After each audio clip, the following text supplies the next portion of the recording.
abonné leen chaîne Mef7 TV bës leen cloche de notification bi ndax saa bu ñu dugalee vidéo ngeen mën ci jot automatiquement.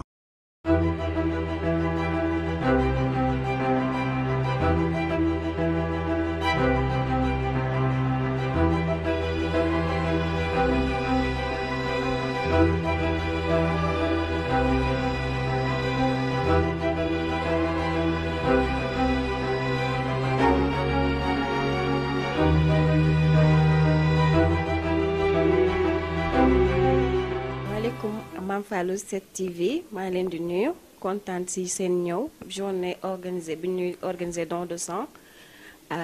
ci centre de santé HLM 2 moi c'est docteur Ndeye Abital au centre de transfusion nationale sanguine. waaw ñun suñu tànk mooy dañuy ñëw def consultation en général en quelque sorte pour xool ndax nit ki apte na pour joxe su may wax apte mooy maanaam pour du am benn loraange ci moom. Et puis ki mu koy jox dinañ xool moom déjà ndax dina mun joxe ak pour protéger tamit receveur bi mooy ki ñuy jox aussi pour ñu mun ko protéger aussi pour xool ndax apte na après ndax du am problème et tout. cause bi parfois dañuy am pénurie ndax boo xoolee synthèse le plus souvent hôpitaux yëpp moom la ñuy ñëw demander leen ay son dañuy manqué dañuy am pénurie ak ramadan bi di ñëw. ak carême bi on sait jamais des fois mooy loolu dañuy am pénurie trop parce que cancer yi les femmes en état de grossesse parfois dañuy anémie ak ñi nekk ci période accouchement voilà tout le temps ñiy def chimio comme ñu war a def cancer tout le temps dañ koy soxla donc tout le temps dañ koy soxla hôpitaux yi dañuy ñëw demander ñu ko fële synthèse donc mooy loolu dañuy am tout le temps pénurie donc suñu amee genre organisation yi daf dañuy ñëw assister jël xool après ñu mën a jël collecter maximum de sang. bon groupe sanguin c'est difficile bi des fois am na ay au moins parce que ñoom en général soo ñëwee au moins dañuy jël ñu xool dugal leen benn groupe parce que tout c'est rare en fait groupe boobu dafa rare mais am na ay O plus A plus ñu bari dañuy ñëw mais A plus O plus ñooñu ñuy ñëw parce que donneur universel yi tamit mën nañ jox ñëpp. au moins non parce que au moins suy joxe. moins bi registre moins bi day indi problème mais au plus mooy mën na joxe lu parce que au moins buy joxe moom mën na joxe mais moom duñ ko mun jox comprendre nga moom au moins dina joxe mais suñ koy jox dafay restreint en fait. waaw man leen ñu ñëw joxe rek parce que c'est un acte noble vraiment parce que joxe xamoo kan moo koy soxla ëllëg yow mii di ñëw di joxe sax on sait jamais mar détail mun nga ko soxla on sait jamais accident yi kii la ak feebar yu bëri yi cancer. pédiatrie même xale yi tamit dañ koy soxla bu ñu def chimio tout le temps dañuy anémie et tout ñëpp daal ñëpp mën naa wax daal fii kenn mënu mucc si kii parce que mooy loolu di ñaan yàlla rek ñëpp nekk si jàmm am santé mais tout le monde peut en bénéficier. tey en 100 à 140 moo nekkoon suñu objectif mais j'ai pas encore vu peut-être entre 50. si dañuy jël ñu woo leen rek ñu wax ñu dañu war a organiser wax journée bi après def sensibilisation wax ko nag maximum de personnes parce que xam nga boo organiser te nit ñi yëguñu ko nit ñi duñu ñëw ñu mën a préparer à l'avance psychologiquement te xam ne tamit maye deret du lu metti boo mayee si tu es en bonne santé doo am benn problème après parce que ñun loolu moo tax ñu toog fi dañuy ñëw consulter la si tu es apte bu dee mën nga maye dinañ la bàyyi bu dee mënoo maye duñ la bàyyi nga def nga maye donc loolu la am kii sensibilisation rek bu baax incha allah. critères yi déjà l'âge c'est entre 18 et 60 ans et même état physique boo xoolee poids bi aussi inférieur ou égal à 50 kilos des fois boo ñëwee boo xoolee s'il n'est pas égal à 50 dañ koy rejeter si même les femmes aussi elles sont tout le temps anémiées avec l'accouchement les règles et tout dañ koy gën a vérifier pour xool si elle est anémiée on duñ ko jël. voilà ak xool ñi nga xam ne dañu am feebar comme drépanocytose d'habitude dañ ko daan jël mais léegi dañoo ni duñ ko jël parce que mun nga may koo xam ne drépano la nga gën ko indi problème parce que ñoom problème falciformation lañu am ci seen deret kon dañuy indi problème moo tax ñu arrêté ko pour l'instant ak ñi nga xam ne dañuy jël garab ay lu mel ni ay antibiotiques corticoïdes durant boo xam ne délai bi c'est inférieur à 15 jours dañu leen di rejeter parce que antibiotique bi day des ci deret bi ñu koy may tout ça c'est pour protéger le receveur et même lui et voir ses antécédents s'il n'était pas infectieux comme antécédent VIH hépatite loolu ñooñu moom dañ leen di éliminer ba ñu wér par exemple fekkee hépatite ku am hépatite la ba ñu confirmer ko dañ koy éliminer bu defee traitement ba mu wér mën nañ ko jël en quelque sorte c'est ça. Et le délai aussi bu fekkee si c'est une femme le délai entre les dons le délai ça doit être supérieur égal à 4 mois si c'est un homme 3 mois donc chaque 3 mois nit mën na maye pour un homme et pour une fois délai 4 mois. ci carte d'honneur su fekkee def nga plus de 2 dons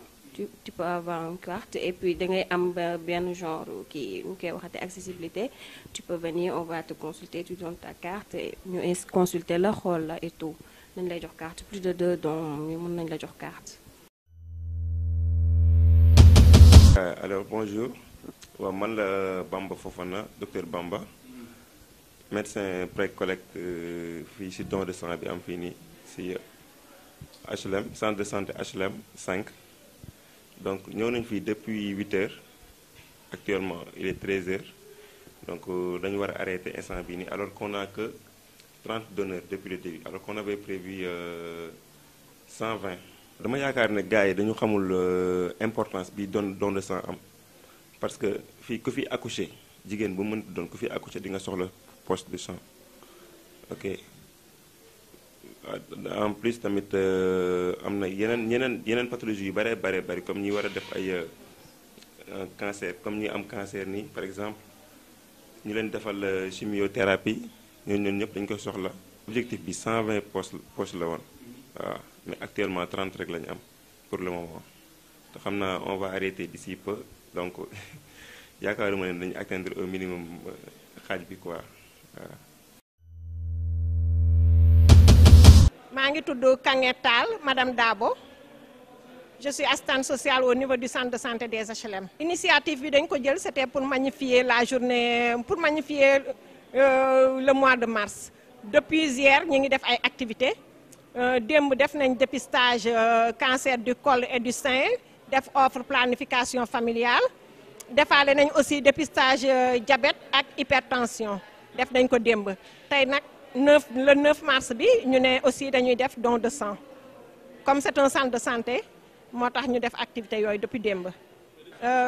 parce que ñun nous sommes des professionnels de la santé donc ñu ne vraiment nous sommes des femmes donc dañuy magnifier mois de mars bi pour def ay activités scientifiques loolu moo tax. oui am nañ ci ay satisfaction parce que depuis hier mobiliser nañu vraiment def nañ suñuy activité avec satisfaction comme on a l'habitude de le faire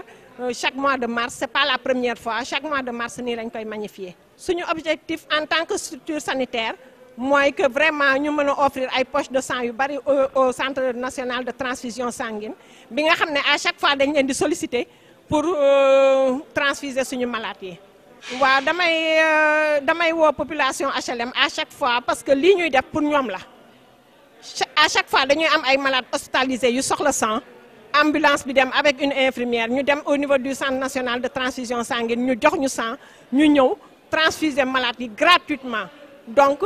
moo tax ñu ne pourquoi pas ñun aussi ñu participer au niveau du centre national de transfusion sanguine pour que poche de sang yi gën a bari ñu mën a aider malades yi à chaque fois que le besoin se pose. non don de sang je pense que c'est la 3e fois ñu koy organiser mais à chaque fois mois de mars lañ koy def daaw moom defuñu ko parce que c'était le contexte Covid mais 2020 bi def nañ 2021 bi defuñu ren aussi ñu ne ñu defaat. je pense que comme toutes les femmes sañse nañu rafet na mobiliser nañu. depuis presque 1 mois ñi ngi mobiliser ñi ngi def ay réunion jënd nañu suñuy niroole comme toutes les femmes mais aussi comme nous sommes des professionnels de la santé def nañ suñu ay activités ça a été une réussite vraiment une réussite pour tout le monde sañ-sañ yi rafet na gis nga leen ni ñu taxawee xam nañu li ñu war a def à chaque fois envers les patients te aussi vraiment au niveau du centre de santé tout le personnel dañuy toppatoo malade bu baax dañuy toppatoo malade ba jeex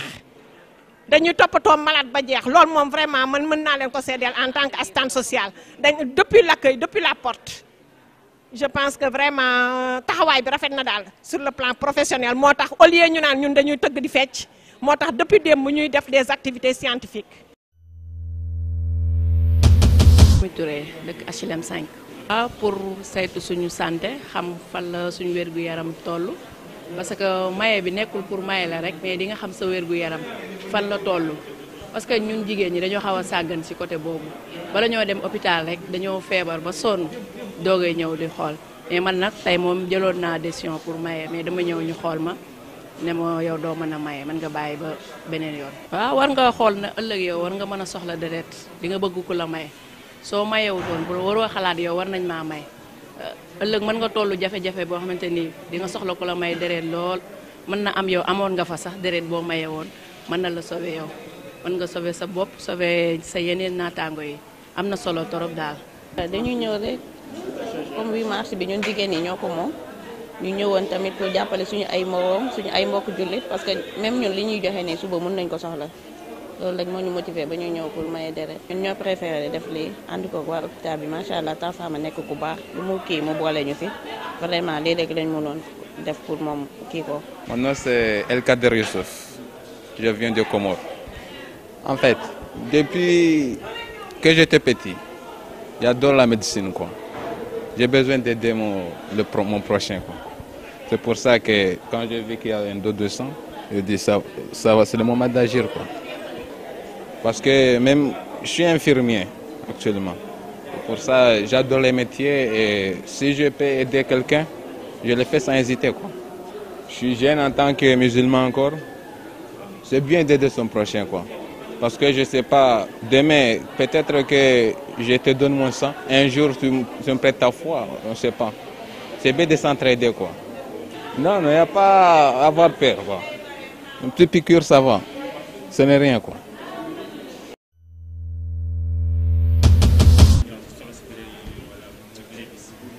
waaw journée tey bi ni ko jigéenu HLM yi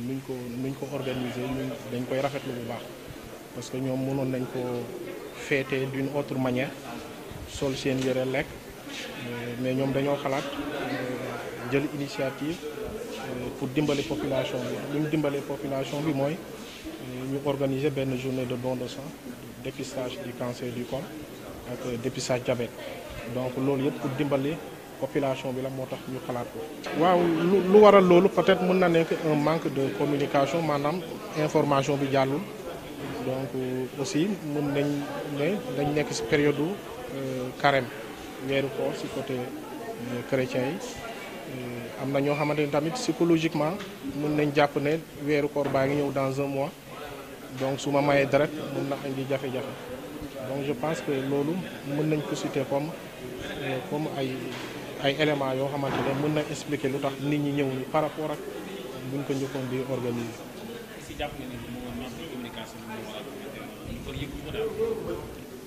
waaw mën nañu wax loolu parce que aussi ci benn côté peut-être information bi jàllul mais xam nga ku nekk ak li la motiver ba ñëwuloo donc loolu moo tax ba mën nañ citer manque de communication mën nañ yaa aussi. ay loo xam ne c'est des décisions personnelles aussi quoi. waaw li may lancer jeunes yi mooy premièrement ñu xam lan mooy njëriñu maye deret soo xamee njëriñu deret ci yaramu nit di nga xam luy njëriñu nga dem maye ji deret te aussi waruñu di tiit pour maye deret balaa ñu ngay maye deret dañ lay xool saytu sa yaram ba xool ndax yow apte nga pour maye deret donc su fekkee côté boobu la ñuy tiit na seen xel dal ci côté boobu mën nañ ñëw dinañ leen xool seen yaram ndax apte nga soo aptee rek da ngay def don de sang bi te deret boobu di génn mënu wàññi dara ci yow mënul wàññi dara ci yow te aussi ñun ñi nga xam ne ñun ñooy faj malade yi vraiment Sénégal dañ toll période boo xamante ne deret dafa manqué déjà ñu ngi ci carême ñi ñaa ngi woo dans un mois ramadan bi dafay dugg donc période boobu dafa nekk période bu difficile ci ñun pour nga am sang ci banque de sang yi day difficile waaw parce que nit ñi du ñu bëgg a woor di dem di may dara donc moo tax ba période bi dafa nekk période boo xam ne avant ramadan bi dañu bëgg nit ñi di may dara comme ça ñu mun a couvrir le mois de ramadan. Je lance un appel aux jeunes de venir donner du sang parce que le sang est précieux donc qu'il n'ait pas peur de donner du sang parce que on te consulte si tu es apte on te permet d'aller donner du sang donc aussi à cette période de carême Et à un mois du mois de Ramadan, nous, en tant qu'agents de santé, dans la prise en charge de certains patients, c'est très difficile de trouver du sang dans les banques de sang. Donc vraiment, c'est une période très difficile. Donc à l'approche du Ramadan, les jeunes doivent se mobiliser pour donner du sang, parce que le sang est très important dans la vie des jeunes. Abonnez leen chaîne MEF7 TV bës leen cloche de notification bi ndax saa bu ñu dugalee vidéo ngeen mën ci jot automatiquement.